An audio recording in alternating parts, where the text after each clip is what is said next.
ہاں، حسین ابن علی شہید ضرور ہوئے ہیں، لیکن شان و شوکت کے ساتھ۔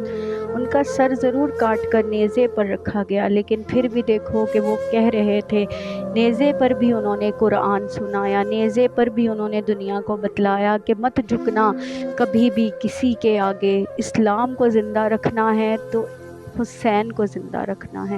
جب تک اسلام زندہ ہے تب تک حسین زندہ ہے، جب تک یہ نمازیں قائم ہیں تب تک حسین زندہ ہے، جب تک یہ قرآن ہے تب تک حسین زندہ ہے۔ یزیدیوں کو یہ لگتا ہوگا کہ انہوں نے حسین ابن علی کو قتل کر دیا، معاذ اللہ انہیں شہید کر دیا، لیکن حسین آج بھی زندہ ہے، حسین کل بھی زندہ ہے، اور حسین ہمیشہ زندہ رہے گا۔